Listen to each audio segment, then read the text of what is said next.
اللہ نے بتا دیا کہ جن لوگوں کے اندر یہ 7 چیزیں پائی جائیں گی وہی جنت کے وارث ہوں گے، وہی جنت کے اندر جائیں گے۔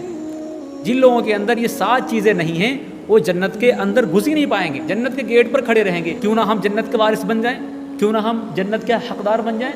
تو میں آپ کو بتاتا ہوں کہ جنت کے وارث کون ہیں، جنت کن کے ذمے کی جائے گی۔ 7 چیزیں میں آپ کو بتاتا ہوں۔ نمبر 1، نماز میں خشوع، یعنی نماز کو اس طرح پڑھنا جیسے اللہ رب العزت ہم کو دیکھ رہا ہے، بہت اچھی طریقے سے سجدہ کرنا، رکوع کرنا، نیت باندھنا، اچھی طریقے سے وضو کرنا، غسل کرنا، پھر مسجد تک آنا، یہ سب چیزیں ہیں۔ نمبر 2، فضول کام سے بچنا، ایسا کام کرنا جس سے لوگوں کا فائدہ ہو۔ ایسا کام نہ کرو کہ نہ خود کا فائدہ ہو نہ لوگوں کا فائدہ ہو، ایسا کام کرو کہ امت کا بھی فائدہ ہو اور خود کا بھی فائدہ ہو، کسی کی زندگی کے اندر ایک ویلیو کریٹ کر دینا، فائدے مند بننا۔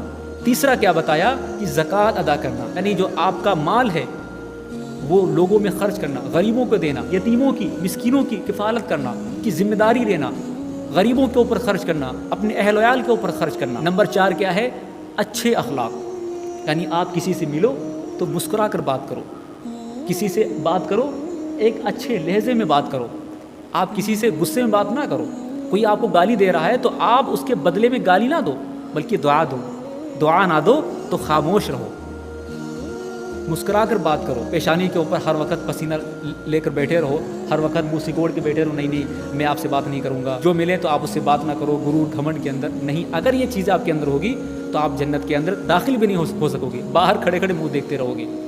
5واں کیا بتایا ہے؟ عزت کا خیال رکھنا، یعنی اپنی عزت کا بھی خیال کرنا، دوسروں کی ماں بہنوں کی عزت کا خیال کرنا، کسی کو گالی، کسی کی ماں بہن کو گالی نہ دینا۔ آج ہم دیکھتے ہیں معاشرے کے اندر تیری ماں کی ایسی، تیری وہ ہے، تیری یہ ہے، ہر وقت گالی دے دیتے رہتے ہیں۔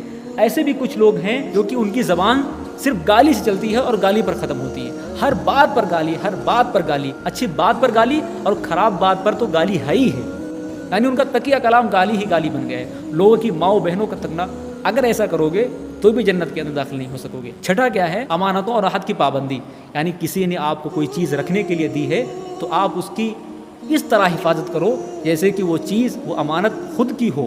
ایسا نہ ہو کہ آپ کسی کا سامان لے رہے ہو اور جہاں تہاں ڈال دیے ہو، نہیں، ایسا نہیں، اپنے سامان کی طرح اس کی حفاظت کرو۔ یا پھر کسی سے آپ نے یہ وعدہ کر لیا ہے کہ یہ چیز میں آپ کو اتنے ریٹ میں دوں گا اور پھر وہ چیز مہنگی ہو گئی، وہ چیز کی ویلیو بڑھ گئی ہے، تو آپ ایسا نہ کرو کہ اس کی ویلیو اس وقت بڑھا دو، نہیں، جو چیز آپ نے اس وقت کہی تھی اس بات پر آپ اٹل رہو اور اسی ریٹ میں آپ اس کو وہ سامان دو، کیونکہ آپ نے عہد کر لیا تھا کہ میں آپ کو اسی ریٹ میں اس وقت دوں گا۔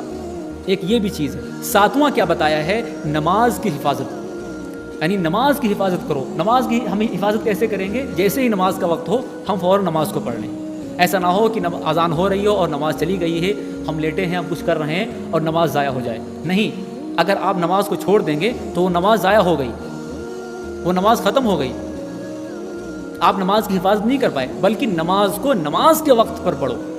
ان الصلاۃ کانت علی المؤمنین کتابا موقوتا، یعنی مومنوں پر نماز ایک اپنے وقت پر فرض ہے، اپنے وقت پر اس کو پڑھو۔ اگر آپ اس کو اپنے وقت پر نہیں پڑھو گے تو آپ کی نماز ضائع ہو جائے گی، پھر آپ بعد میں اس کو چاہے جتنی بار پڑھتے رہو وہ آپ کو ثواب نہیں ملے گا جو اصل وقت میں نماز پڑھنے کا ثواب تھا۔ تو اللہ نے بتا دیا کہ دیکھو یہ 6 گائیڈ لائن ہیں، یہ 6 گائیڈ لائن کے اوپر آپ اچھے اور کھرے اتر جاؤ گے، ان کو مس نہیں کرو گے تو آپ جنت کے وارث ہوگے اور جنت کی چابی میں آپ کو پکڑا دوں گا۔ تو کیوں نہ ہم جنت کے وارث ہو جائیں۔